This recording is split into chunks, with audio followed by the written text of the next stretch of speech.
This week, we're going to do a final hurrah to Subaru's BRZ.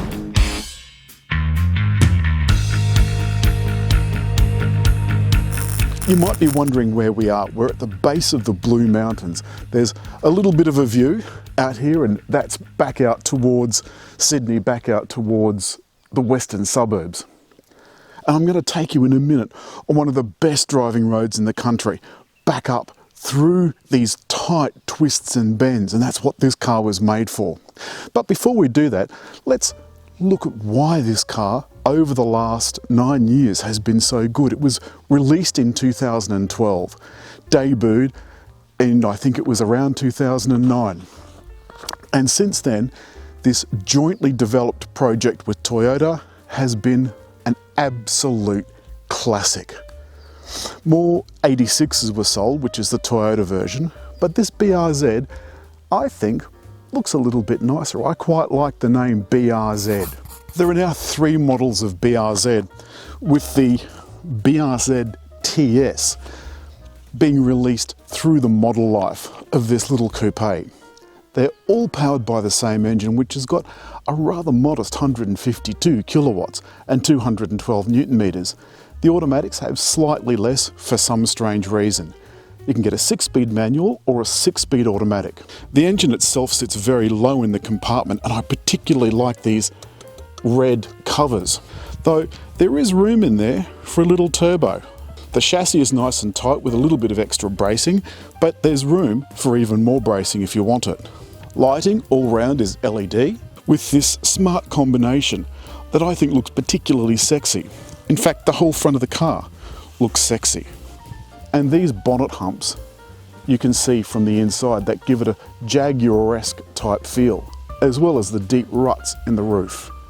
There's 17-inch wheels on the bottom 2 models and 18-inch on the top models. And this is a 2+2, so there is room in the back, but it's snug. I wouldn't bother if I were you. The rear end, also LED lights. There's a bit of a hump to give you a little bit of extra space in the boot. And these twin exhausts, I think, look sensational. That's the rear fog light and reversing light. There's also a reversing camera and a little button underneath to unlock the boot. And for some obscure reason, they've decided to hide the boot manual lock just there, just in case the electric lock fails. Inside, there's a full-size spare wheel, and the seats do go down, but they're not split. There's more than enough room in that boot for a weekend away. You might think that with the spare tyre in the boot coming up as far as it does, that interferes with your space. But look, there's a back seat that's never going to be used for humans. Put your soft overnight bags in that.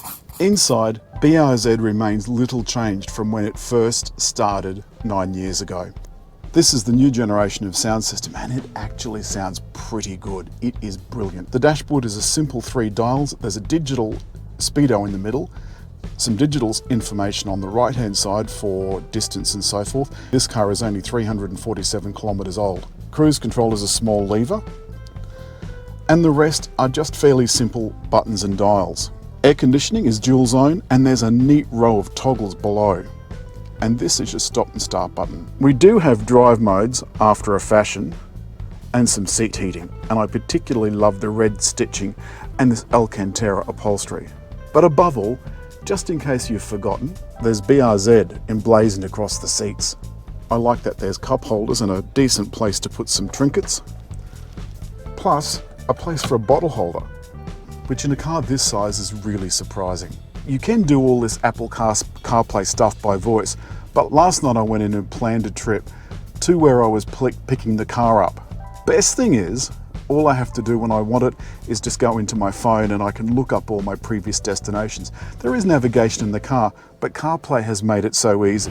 I think the true joy of this setup is the fact that McPherson strunts at the front and wishbones at the back give this a seat of your pants experience. And the gear changes are absolutely delightful. Now, funnily enough, the fuel consumption in the 6-speed manual is more than the fuel consumption in the 6-speed automatic. Of course, you've got all your little luxuries like power windows, power steering, But, and this is the really interesting thing, there is absolutely no safety gear. This car doesn't have eyesight in it. And eyesight is Subaru's suite of safety gear. And in fact, a tight bend, and in fact, it doesn't have autonomous emergency braking or any of the other things. It doesn't have active cruise control. It does have cruise control, but it's not active. But we'll look at that on the freeway. Gosh, this really gets you involved in every single corner. Oh God, this is brilliant. We're climbing now directly up the side of the mountain. So there's some switchbacks and gentle curves, and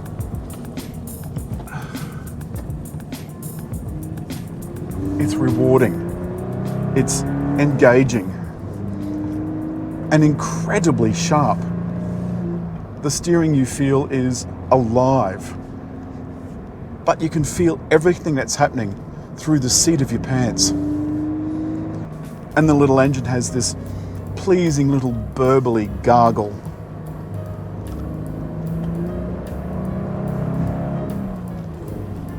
The clutch is so light. You can see how we're just changing direction so easily. But the engine is a screamer. On the highway, as you'll see, we get up to around 3,000 and we stay there at 110.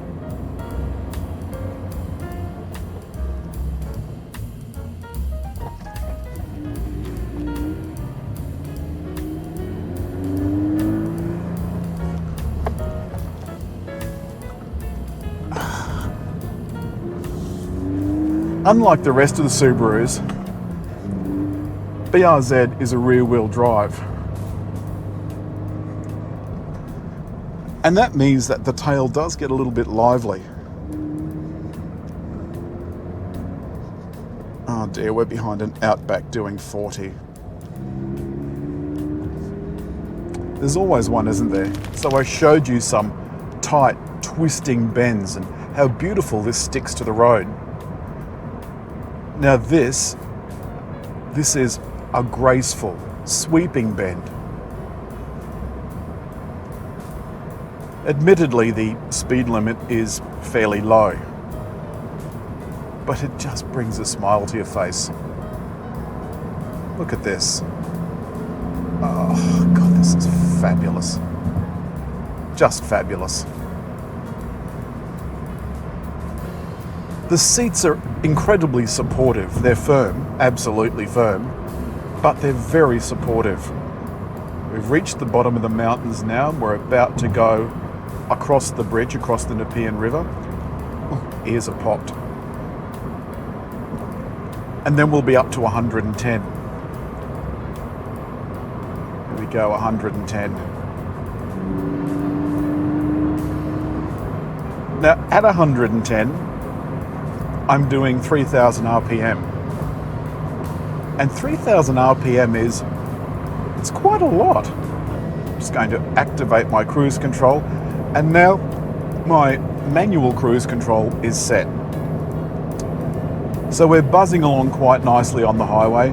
The fuel consumption figures, as I said, would get you 700 kilometers maybe, perhaps 800 kilometers out of a tank, depending on how frugal you were. It's only a small tank, 50 liters, but this may be a track car, but above all, it's a fun car. And I only hope they haven't ruined it with the new one. I only hope that the new one is as nimble and as fun as this is. It's got some extra power, an extra 20 odd kilowatts, and some extra torque as well.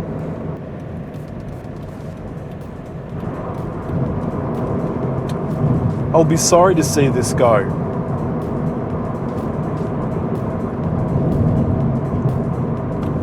But I'll be just as glad to see the new model. When the new model is released, we'll do a video. Until then, see you later. That's it this week. The final hurrah for Subaru's BRZ. It's a stunning little coupe that deserves every accolade it's gotten.